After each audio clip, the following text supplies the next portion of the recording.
Il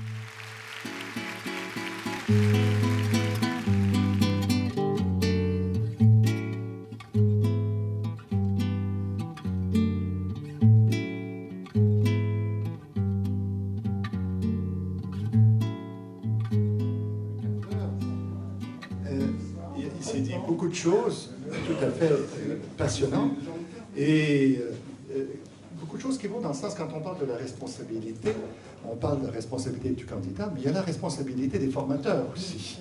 Et je crois que ce à quoi nous nous confrontons à certains moments, en tout cas dans notre société, c'est un vieillissement des formateurs qui fait qu'ils se sentent moins responsables parce qu'ils ont vieilli. Et que nous avons besoin, effectivement, de rajeunir l'âge de nos candidats, l'âge de nos formateurs, pour redonner effectivement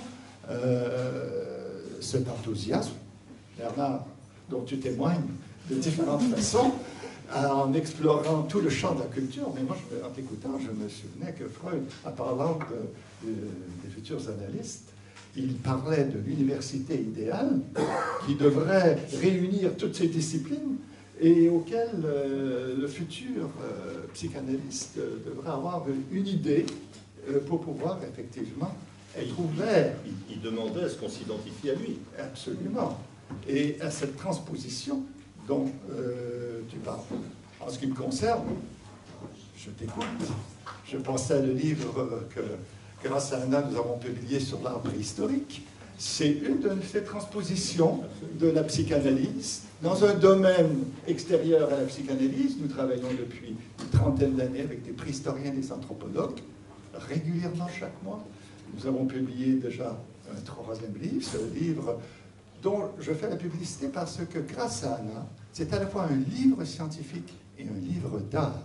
Ce que je veux signaler, c'est que ce n'est pas seulement de la psychanalyse appliquée, que c'est un détour obligatoire pour pouvoir intégrer, installer en soi la métapsychologie, et que c'est ces deux temps qui sont absolument indispensables. Si c'était que de la psychanalyse appliquée, l'intérêt serait très réduit. Absolument. Et c'est ce qui, dans un échange interdisciplinaire, permet qu'il y ait une compréhension, que ce ne soit pas un dialogue de sourds ou un dialogue avec des discours juxtaposés. Parce que ce qui nous a réunis, par exemple avec des préhistoriens qui ne connaissent pas la psychanalyse, c'est l'idée que, à l'aube de l'humanité, ces êtres qui sont sortis de l'animalité, qui sont devenus des êtres humains, ont créé des œuvres d'art qui témoignaient de leur capacité à symboliser, à faire face à la perte et à la représentation de l'absence. Les mains négatives que l'on voit dans ces grottes, elles témoignent de la capacité de représenter le corps en son absence. Main négative parce qu'on projette la peinture sur la main, on la retire, et donc c'est la main absente qui est représentée. Et c'est là un résultat d'un processus psychique. C'est un processus psychique. Et je crois que là où, dans ces transpositions, nous pouvons avoir des échanges extrêmement fructueux, c'est grâce à notre héritage de Freud, de la compréhension du fonctionnement mental.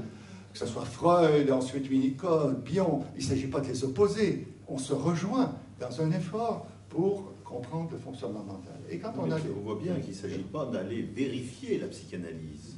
Il s'agit de faire ce détour, j'y tiens beaucoup, par des mondes extérieurs à elle-même, mais qui ne la vérifient en aucune façon. Exactement. Et tu évoquais Mesguich, moi j'avais été frappé au moment où il parlait de la différence entre la personne et le personnage. Ça dit beaucoup de choses pour les psychanalystes, parce que la personne, c'est celui qui a des papiers d'identité, comme il le dit. Le personnage n'a pas de papier d'identité. Et, en quelque sorte, quand nous travaillons comme psychanalystes, nous assistons à la projection de personnages. Les imagos, ce sont des personnages qui sont projetés sur la personne de l'analyste. Et je dirais l'écart symbolisant entre la personne de l'analyste et le personnage qu'il va représenter, c'est tout le travail analytique. Donc ça nous a beaucoup parlé quand il a, à sa façon très intéressantes et humoristiques évoquer cette question. Alors, donc... Peut-être qu'on pourrait demander à ce que la salle dise quelque chose. Oui. Là, vous monopolisez un peu la parole. Vous me devancez à l'instant, j'allais proposer que la salle puisse intervenir. Alors peut-être vous voulez intervenir. Oui, ça fait un moment que je veux intervenir, mais... Vous vous nommez.